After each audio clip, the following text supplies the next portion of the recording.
믿었던 사람이 있습니다. 내 마음을 알아주고 언제나 내 편이 되어줄 거라 믿었던 사람. 그러나 그 사람이 내게 등을 돌리고 나를 외면했을 때 우리 마음은 무너집니다. 믿음이 깊었던 만큼 상처도 깊습니다. 어떻게 그런 말을 할 수 있을까? 어떻게 그렇게 행동할 수 있을까? 나를 정말 알았던 사람인데 왜 나에게 그런 선택을 했을까? 우리는 슬픔과 분노, 허망함 속에서 헤매게 됩니다. 마음속에서 수많은 감정들이 일어나고 또 가라앉기를 반복합니다. 그리고 때로는 묻습니다. 나는 왜 이런 일을 당해야 했을까? 부처님께서는 말씀하셨습니다. 삶은 고통이다. 태어남도 고통이고 늙음도 고통이며 사랑하는 사람과 이별하는 것도 고통이라고 하셨습니다. 그렇습니다. 믿었던 사람에게 배신당하는 일도 이 고통의 일부입니다. 사랑했기에 아프고 기대했기에 괴로운 것입니다. 그러나 부처님은 또 이렇게 말씀하셨습니다. 괴로움의 원인은 집착이라고. 무언가를 움켜쥐고 놓지 않으려 할 때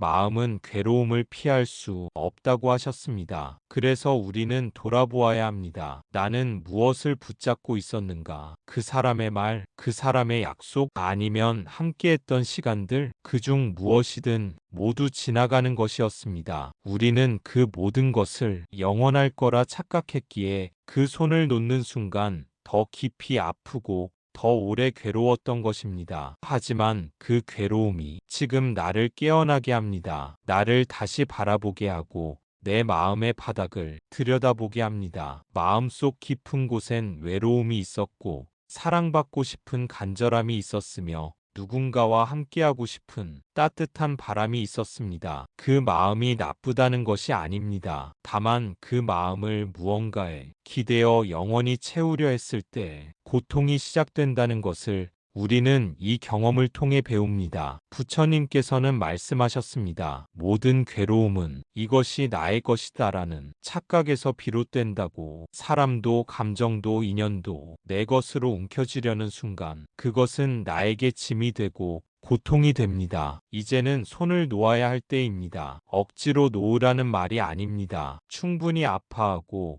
충분히 슬퍼한 다음 그 감정을 그대로 받아들이며 천천히 놓는 연습을 해야 합니다. 그리고 그 빈자리에 자비를 심어야 합니다. 내가 나에게 전하는 다정한 말 한마디, 내가 나를 감싸는 따뜻한 숨결 하나가 지금의 상처를 치유하는 씨앗이 됩니다. 괴로움은 삶의 일부이지만 그 괴로움을 어떻게 바라보는가에 따라 그것은 깨어남이 되기도 하고 또다시 고통이 되기도 합니다. 이제 우리는 선택할 수 있습니다. 고통을 원망으로 반복할 것인지 아니면 자비와 지혜로 그것을 해탈의 문으로 삼을 것인지. 우리는 그 사람의 말에 기대하고 그 사람의 행동에 안심하며 그 사람의 존재에 마음을 맡겼습니다. 그런데 그 기대가 무너졌을 때 우리 마음도 함께 무너져 내린 것입니다. 그러나 그 기대는 영원할 수 없는 것이었습니다. 이 세상 모든 것은 변합니다. 마음도 인연도 관계도 변합니다. 오늘의 약속이 내일은 달라질 수도 있는 것이 세상입니다. 그래서 부처님께서는 모든 것은 흘러가는 것이라고 하셨습니다. 잠시 머물다 떠나는 구름처럼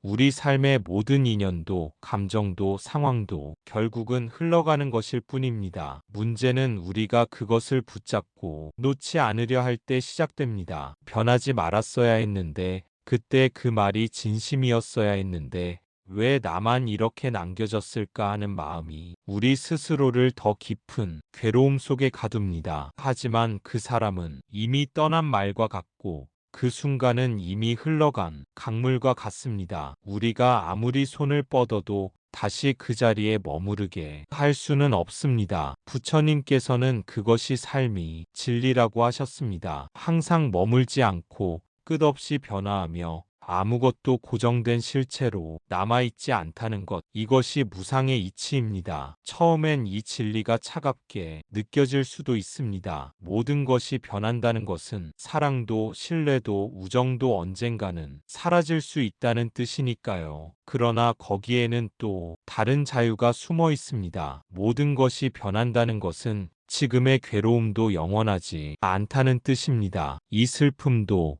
이 분노도 내 안에서 머물다가 결국은 지나갈 것입니다. 지금 내가 겪고 있는 이 아픔은 결코 내가 잘못해서 생긴 형벌이 아닙니다. 단지 내가 사람을 믿었기 때문에 생긴 고통일 뿐입니다. 그리고 믿음이 있었기에 그만큼 내 마음의 따뜻함도 있었다는 증거입니다. 그러니 자신을 탓하지 마십시오. 마음을 다 준 나를 원망하지 마십시오. 오히려 그 깊은 마음을 내 안에서 다시 발견하고 이제는 그것을 집착이 아닌 지혜로 바꾸는 연습을 시작해야 합니다. 우리가 놓아야 할 것은 그 사람이 아니라 그 사람에 대해 쥐고 있던 기대입니다. 그 기대가 사라지면 미움도 서서히 사라지고 그 자리에 고요함이 찾아옵니다. 고요한 마음은 세상을 새롭게 바라보게 합니다. 상처를 가르침으로 바꾸게 하고 배신을 깨어남이 계기로 삼게 합니다. 그리고 그때부터 우리는 더 이상 무너지지 않는 사람이 되어갑니다. 흔들리되 부러지지 않는 사람.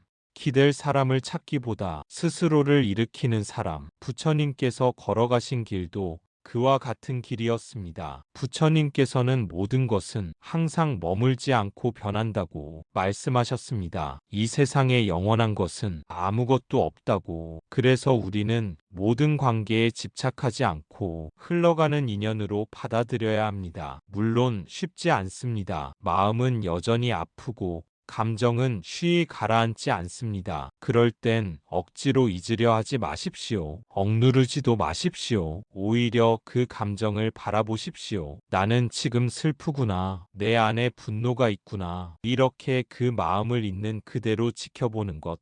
그것이 바로 수행입니다. 마음속에 일어나는 슬픔과 분노를 있는 그대로 바라보는 것.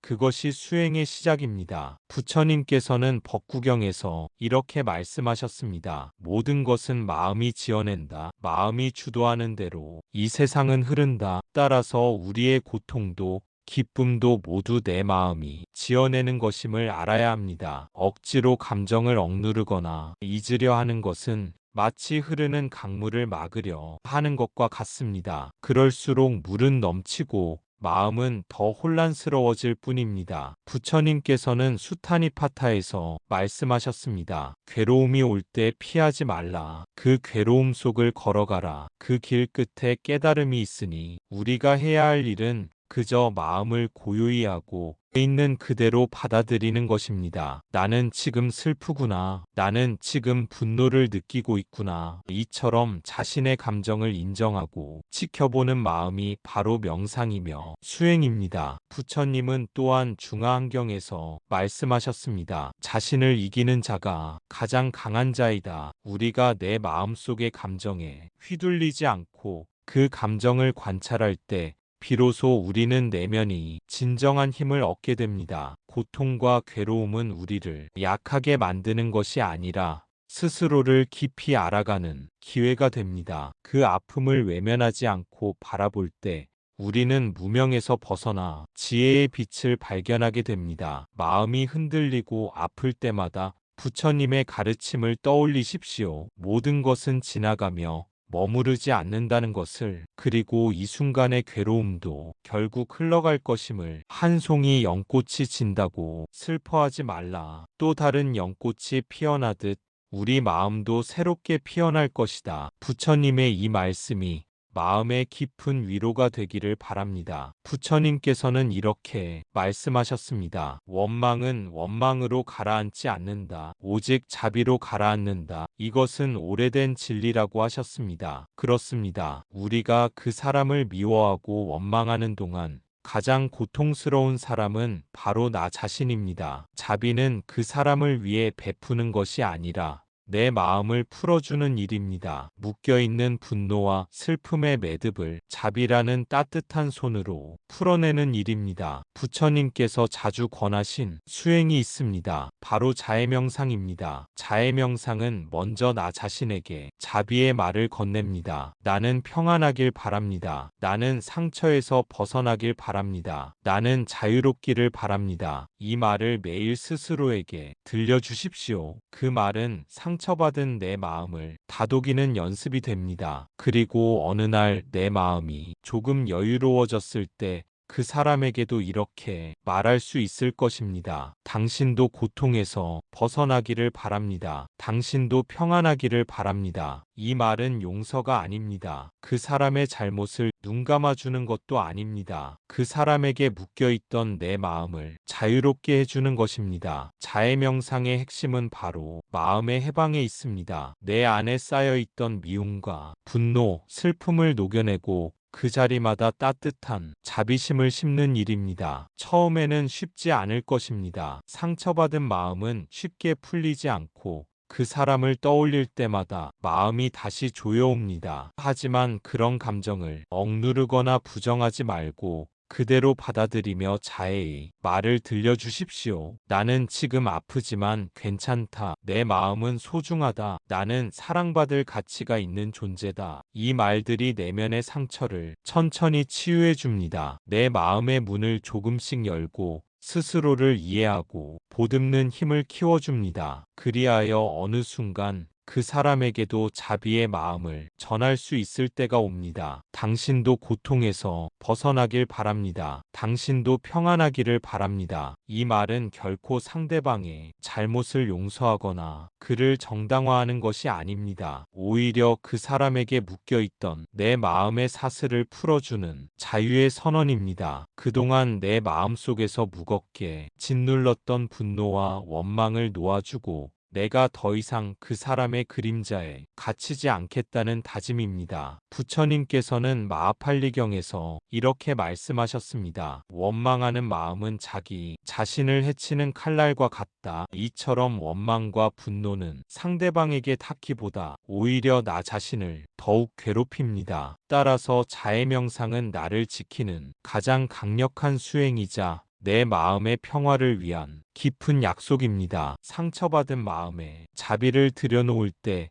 비로소 우리는 내면의 고요함과 자유를 찾을 수 있습니다. 그리고 그 자유는 결코 외부에서 오는 것이 아닙니다. 바로 내 안에 있는 자비심과 지혜에서 시작됩니다. 그 자비심은 나를 단단하게 세우고 어떠한 고통 속에서도 흔들리지 않는 등불이 되어줍니다. 그리하여 우리는 다시 일어섭니다. 배신과 상처 속에서도 흔들리지 않고 더 깊고 넓은 사랑으로 세상을 바라볼 수 있게 됩니다. 그 사랑은 남을 위한 것이 아니라 나 자신을 위한 가장 큰 선물이기도 합니다. 오늘도 부처님의 가르침을 기억하며 자해명상의 길을 걸어가길 바랍니다. 내 마음의 평안을 위해 그리고 내 삶의 진정한 자유를 위해. 상처는 우리를 깨어나게 합니다. 배신은 마음의 구조를 들여다보게 합니다. 기대와 집착, 분노와 원망이 근원을 마주하게 합니다. 그리고 결국 그 고통 속에서 우리는 나 자신을 더 깊이 이해하게 됩니다. 누군가를 믿었던 만큼 내 마음엔 사랑이 있었음을 알게 되고 그로 인해 상처받았지만 그 상처 위에 자비를 심을 수 있다는 것을 배우게 됩니다. 부처님께서는 말씀하셨습니다. 너희는 진리를 등불로 삼아라. 다른 것을 의지하지 말고 진리를 의지하라. 이제 우리는 사람에게만 의지하지 않습니다. 세상에만 마음을 맡기지 않습니다. 내 안에 있는 자비심, 지혜, 침묵의 힘, 그것이 나를 다시 일으켜 세우는 등불이 됩니다. 나무 아미타불 관세음보살, 믿었던 사람에게 배신당한 경험은 나를 무너뜨리는 일이 아니라 나를 단단하게 만들어주는 기회입니다. 오늘도 진리의 등불 아래 그대의 마음이 평안하기를 바랍니다. 감사합니다. 구독과 좋아요는 저에게 큰 힘이 됩니다.